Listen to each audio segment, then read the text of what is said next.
డిస్ఓరియంటేషన్ లో తీసుకున్నారు వాళ్ళని చెప్పారు కదా, చెప్పే కదా ప్రజల నిధి నుంచి ఖజానా ద్వారా బడ్జెట్ లో నిధులు పెట్టి మరి ఇస్తున్నారు జీతాలు వాళ్ళకి. అలాంటిది యుద్ధానికి సిద్ధమా అనడం ఏంటి? నాకు అసలు అది ఎంత ఆలోచించినా అది ఏ పరమైన లాజిక్కో, అది రాసిచ్చిన వాళ్ళు ఎలా రాసిచ్చారో మరి అది యాక్సెప్టబుల్ అవుతుందా లేదా?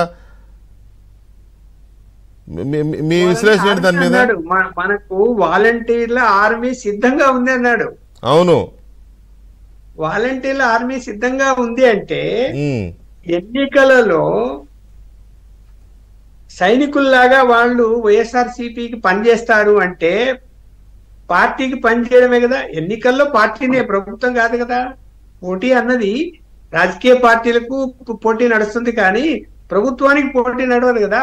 అవును, నడవనప్పుడు వాళ్ళని ఆర్మీగా మాట్లాడుతున్నాడు అంటే వాళ్ళు పార్టీకి పనిచేస్తారనే కదా. ఆయన క్లియర్. అది ఇంకా దీని మీద ఎలక్షన్ కమిషన్ కి ఇమ్మీడియట్ గా కంప్లైంట్ చేయగలిగితే కొంత ప్రయోజనం ఉంటుందని నేనైతే భావిస్తున్నాను.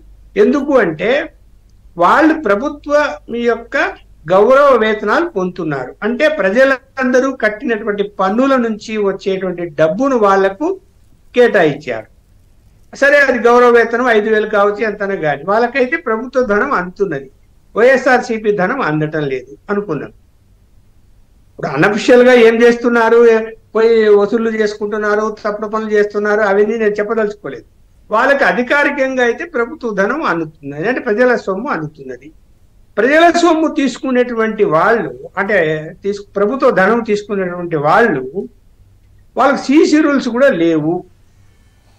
లేనప్పుడు వాళ్ళని పార్టీ తరఫున ఒక ఆర్మీ లాగా ఉపయోగించుకుంటాము అని వైఎస్ఆర్సీపీ కానీ జగన్మోహన్ రెడ్డి గారు కానీ భావిస్తే అది ఖచ్చితంగా ఎన్నికల నియమ నిబంధనలకు విరుద్ధమే, సందేహించాల్సినటువంటి అవసరమే లేదు. కాబట్టి వాళ్ళని రెచ్చగొడుతున్నాడు అనేది మనకు కనిపిస్తున్నది. యుద్ధానికి సిద్ధం కాండి అంటే వాళ్ళు రెచ్చగొడుతున్నట్టే కదా. అన్ని బాణాలు రెడీగా పెట్టుకోండి అంటేమి? నేనైతే ఏం చెప్తాను, ఇక్కడ బాణాలు రెడీగా పెట్టుకోవాలంటే అర్థం ఏంటి? ప్రతి ఇంటికి పోయి మేము ప్రభుత్వం నుంచి మీరు ఈ బెనిఫిట్లు వస్తున్నాయి, మీరు ఫలానా పార్టీకి అంటే వైఎస్ఆర్సీపీకి మీరు ఓటు వేయాలి అని చెప్పి బెదిరించడాన్నే ఆ పనే కదా వాళ్ళు చేయాల్సింది. ఆయన డైరెక్ట్ చెప్పేస్తున్నాడు వాళ్ళకి, మీరు యుద్ధానికి సిద్ధమా అని 2-3 సార్లు స్లోగన్ ఇచ్చి మరి వాళ్ళని ఇచ్చేస్తున్నారు. రెండోది మీరు ప్రజల్లోకి వెళ్ళాలి. చంద్రబాబుకు వ్యతిరేకంగా ఈ పదం వాడారు.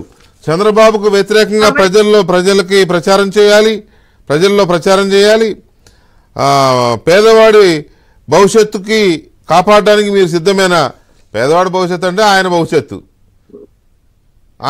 నా భవిష్యత్తును కాపాడడానికి మీరు సిద్ధమేనా?